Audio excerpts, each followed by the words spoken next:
Welcome to CUTV Newsbriefs. I'm Zoltan.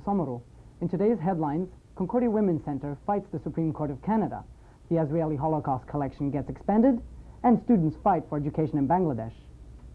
4 Concordia students have taken a twist on helping out people in Bangladesh. Sheila Ismail, Iqbal Mustafa, and David Widgington, John Buskard have formed Homeward Bound International, aimed at building a school. However, this school is not for poor children. Aimed at the elite, it is intended for repatriated citizens who would want to put their children into a private school. Ismail said that Homeward Bound International will run it as a private school, in the hope that it will eventually become self-financing. The plan behind building the school is to attract the elite and reverse the brain drain, attracting valuable members of the educated back to Bangladesh. The company started from the research based on highly qualified people in Canada who stated they would like to return to their country, but are reluctant to take their children out of Canadian schools. Canadian local teachers would be hired so that each classroom would have 2 teachers. This plan provides teacher training. Eventually, the Canadians would be phased out. Ismail said Homeward Bound is sensitive to Islamic culture. To donate to the Homeward Bound group funding drive for money and usable teaching equipment, contact David Widgington at fax number 932-2344. Concordia's Israeli Holocaust Collection is being generously expanded due to a $33,000 grant from the Social Sciences and Humanities Research Council. Situated in the Webster Library, it will be on display until the end of the month. The collection of books, journals, diaries, and government records marked history as it was being made. History professor Frank Chalk is one of the founders of Concordia's Montreal Institute for Genocide and Human Rights Studies. He also chairs the committee which selects materials for the collection. The compilation of displays contains almost 4,000 items. The focus of the exhibition, says Professor Chalk, is divided into 3 categories: punishment of crimes against humanity and war crimes, reactions of Western governments to the persecution of Jews, and preservation of the collective Jewish memory. Chalk states that the committee had searched the archives of the world to come up with subjects that would be useful for research within the 3 areas of concentration. He stated that the area studying the punishment of war criminals is complete. Concordia's Women's Center has launched a petition against the recent Supreme Court Canada ruling citing extreme drunkenness as a defense for rape. The petition will be sent to Federal Justice Minister Alan Rock. Program Coordinator Emily Paradis says the petition is very important as an educational and empowerment tool. The Supreme Court of Canada ruled that 72-year-old Henri Davio could use extreme drunkenness as a defense for rape. Davio is accused of raping a 65-year-old woman after consuming 7 to 8 beer and 40 ounces of brandy. A Quebec Superior Court found him not guilty, but a new trial in the Quebec Court of Appeals later found him guilty. It held that extreme intoxication equal to insanity cannot be used as a defense for sexual assault.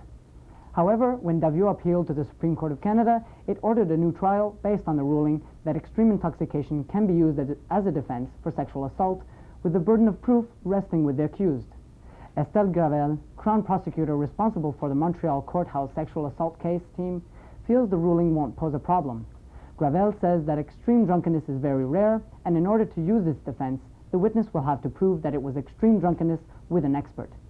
Despite claims to the rarity of extreme drunkenness, women's groups are more worried about the social implications of the decision.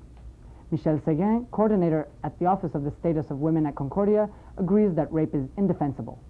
Szeben is worried that this law could undermine the problem of sexual assault and violence against women. According to Szeben, women will still not be treated fairly. In the meantime, the Women's Center will continue its protest efforts. Paradis plans to bring up the issue at the annual December 6th Take Back the Night demonstration, which protests all forms of violence against women. Copies of the petition can be picked up at the Women's Center in the basement of 2020 Mackay. And now for this week's contest. We have 3 discs, and the winner of this week's contest can choose from either of these 3. The question was, what is the name of the anchor of CUTV Newsbriefs? And we shall now draw the winner.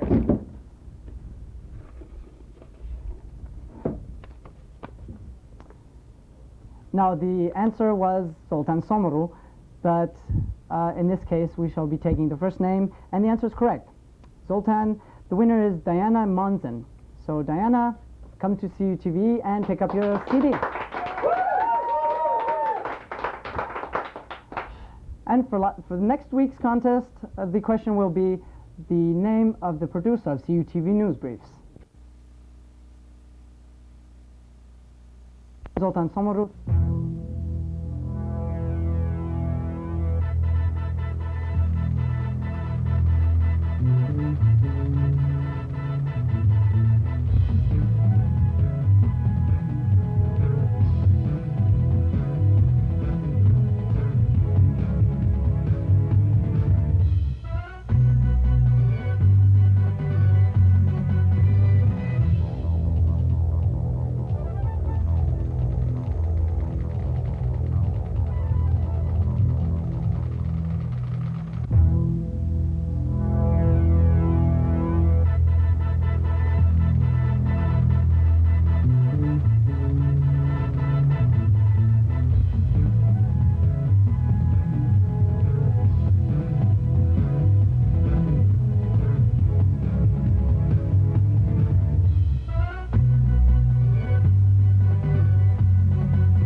Welcome to CUTV Newsbriefs. I'm Zoltan Somoru. Our main story today comes from Parliament Hill. Naomi Szeben attended the protest that took place last Wednesday, and we have her today with us in studio. Hi Naomi, how's it going? Well, it's going great. Good. Well, I would like to say that November 16th, 1994 was quite the historical moment. That was the biggest student rally ever in Canada. It was, if you can try to imagine, 4 buses, all of them aligned from Mackay to Bishop, all on the de Maisonneuve entrance and from the Hall building, all of them carrying students that were willing and raring to go. Now that was something. Who organized this, by the way? This was organized by, originally it was organized by the Ottawa Students Association. They had brought a whole bunch of people together to organize sound, to organize bands to be there, to organize enough security, of course, first aid if it would be necessary. And the response was massive. Concordia's student union was contacted, brought in, and people came around. So you say that there were also bands there? Which bands were those? When did that take place? Well, the actual band started around 11 o'clock.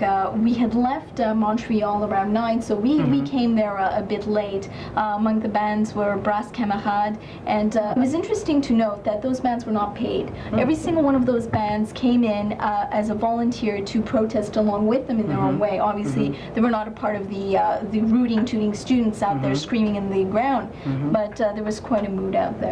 So you say that there was quite a mood. We've heard that it got rather messy at some point during the rally. Well, yes, messy would be quite a good way to put it. If you try to picture over 10,000 students packed onto the field right before the Parliament Hill, that was an ocean of people. It was essentially the whole idea of the rally was to wait for the Minister of Human Resources, Minister Axworthy himself, to come forth and to speak to the students. Now, the unusual thing about this rally was that by the time that Mr. Axworthy came out at 3 o'clock in the afternoon, these students had heard tons of speeches, tons of slogans, and they were riled up. They were absolutely fired up and angry. And for all the money in the world, I would not have wanted to be Mr. Axworthy. I think he showed a certain amount of bravery to face an ocean of people standing there and screaming. Not necessarily listening to what he'd said, but they were definitely in tune with what was going on. I had spoken to several students.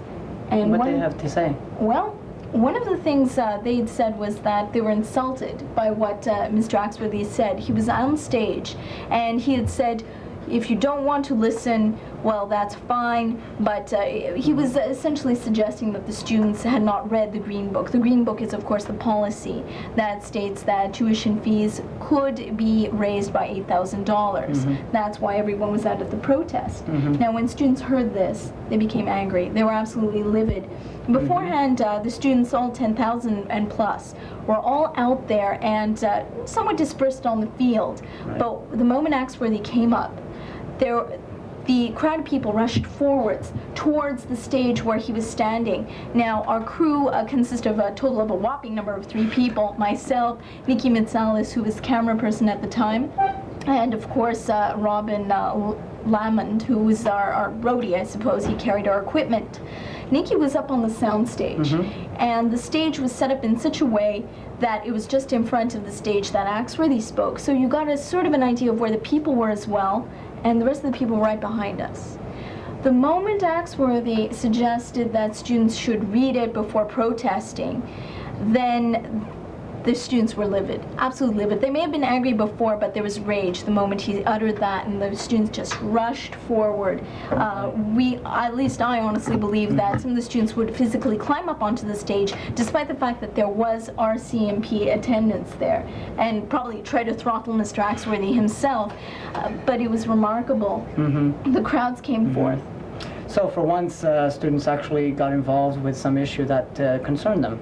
Yes, it's highly ironic when you think that this is Generation X. We're labeled as being apathetic, we're labeled as being uncaring, and here you have it. But then again, we're also being labeled as Generation X. Well, Generation Axworthy. Okay, thank you, Naomi, very much. Oh, thank you. Hi, this is Naomi Szeben again. We're speaking to you right now from the Fairview Mall. The reason that we're standing here is that all the buses that you see around and behind me are really the Armada, as what Marika Giles, the CSU president, had stated. They're all meeting here. This is the meeting place for all the buses. They're leaving on the direction to Ottawa. November the 16th is one of the most important dates in Canadian student history. 10,000 students from around Canada have been voluntarily shipped out and are coming around to Ottawa to protest this. If you can imagine 10,000 students coming from around Canada to head out towards the direction, you could get the idea of just how important this is to not just students, but to history in general. We have a view of students that are going out to protest. Several hundred buses from Concordia, McGill, and different CEGEPs are all heading out. And we'll have a few words with Marika Giles. What's your impression about all the buses and all the people standing here? I think it looks really good. It looks like it's going to be a busy day, so that's good. And the fact that we've got CEGEP students out and other university students out, I think we're really going to have an impact today. What's your name? Nadine Jourdain. Okay, and you're reporting with the Concordian, is that right? Yes, I am. Okay. What made you decide that you wanted to cover the story on the Axworthy part? Well, because it's something that's going to affect all students all across the country, especially CEGEP students that are coming up to Concordia, university level. And it will eventually affect the high school students and the CEGEP tuition fees as well. So it is important to all students. How many people do you think will be coming around to this rally? Well, I spoke to the Federation of Students yesterday, and they were expecting last week 10,000 students, and they upped the figure to 20,000. Do you have any idea which universities are coming around, or which CEGEPs? Queen's is going to be there, University of Moncton all the way from New Brunswick is going to be there. I think University of Fredericton might be there. Dawson College is going to be there. UQAM, Université de Montréal, all the French universities are going to be there. I'm not sure if there are going to be any coming from out west, but I know there may be. I think there was a confirmation from Manitoba. I'm the school's head athletic therapist. Okay, I'm just going to ask, have you noticed any enthusiasm or anything different happening over the course of the week while you were actually here? Enthusiasm, haven't seen much of it. As far as changes go, you look around, you say it's kind of like a ghost town on campus. Last night in our gyms we had about 2,000 people sleeping on the floor. Canceled most of the practices, and they just took the place over. Who were the students that had slept on the floor? Where were they from? They came from all over. One of the parking lots beside our arena is just full of highway coaches right now. There must be 25, 35 of them parked there, and those are the students that slept in our gyms last night, as well as Carleton's, and Algonquin College, I believe, was involved too. When did you find out about this? Just this morning. Wow. What was your reaction when you found out about those students? All the power to them. And I want to say that I appreciate the organizers of this meeting for accepting our offer to come here and give you another point of view. I always assume that students, particularly those in the universities and this into serious debate. And that's what we're here to do, is to talk about how we can develop in this country a much better system of higher education. That's what the debate's all about. Let me say first, well, you know, I think the one thing about higher education is to at least be prepared to listen to the other point of view. There's always two points of view to every case, and I think it's important that you be at least prepared to listen. Maybe that's the first step in a good education, is to have a serious debate. Because I'll tell you, right across this country, Canadians are debating how we can meet new conditions, how we can improve education. What do you think of Axworthy's speech? His speech? Who could hear it? Yeah, who could hear it? It was just he have more a speech? Axworthy rhetoric and crap. He said nothing. Basically, he insulted us. He said, obviously, you haven't read the material. The problem is we have read it, and he hasn't answered any questions in it.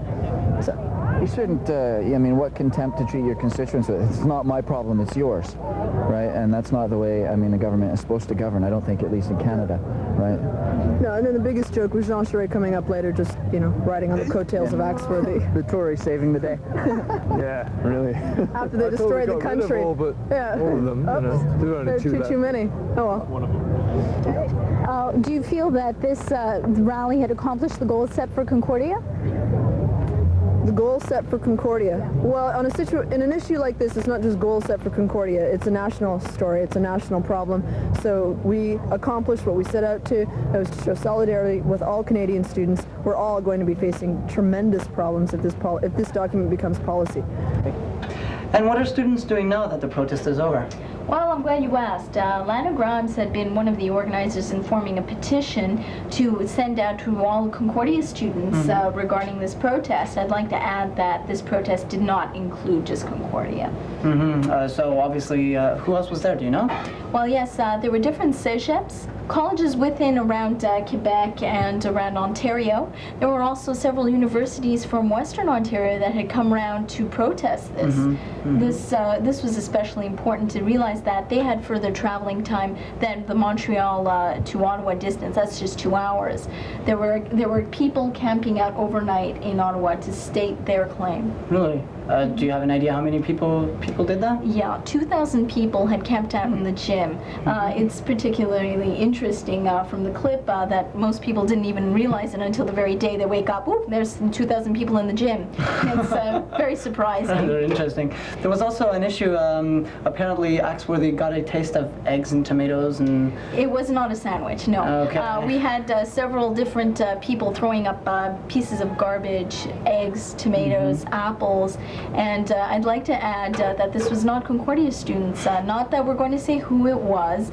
However, it was very surprising to find that people did not show the grace that was necessary to put forth a protest. And Axworthy was riled, Charest was riled, everyone was riled.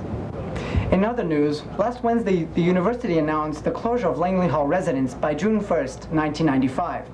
Langley Hall presently accommodates 104 residents. A study by the university earlier this year indicated expensive renovations of the building were needed. The university also says that the residence is expensive to maintain and that the operation of the residence has consistently been losing money. Langley Hall residents will be getting help from the university to find appropriate accommodations. And in this week's Concordia announcements, Divided We Stand is a play by Pan Bouyakas, which is going to be playing at the Strathern Cultural Centre. This will be playing from November 23rd to December 11th, 1994.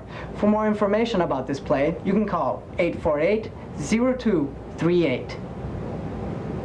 And for this week's contest, the question of the week was, who is the editor of CUTV Newsbriefs? The correct answer would be Naomi Szeben. Now to see who's the lucky winner.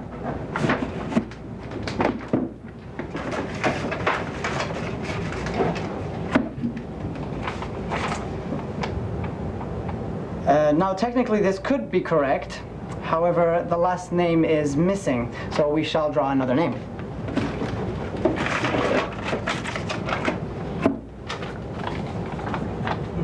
And the answer is correct, Naomi Szeben.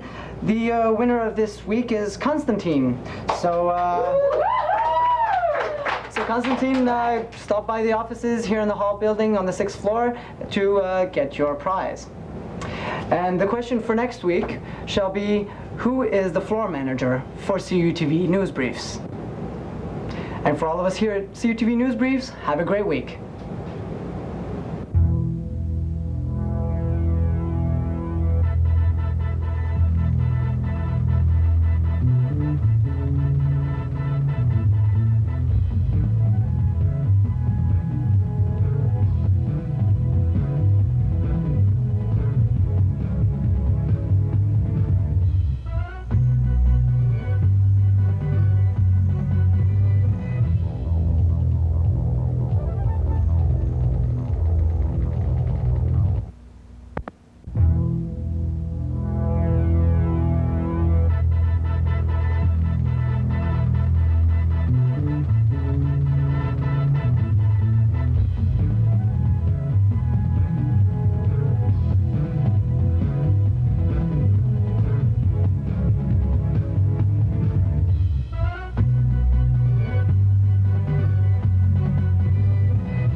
Welcome to CUTV Newsbriefs. This is the last edition of Newsbriefs for the semester. I'm Zoltan.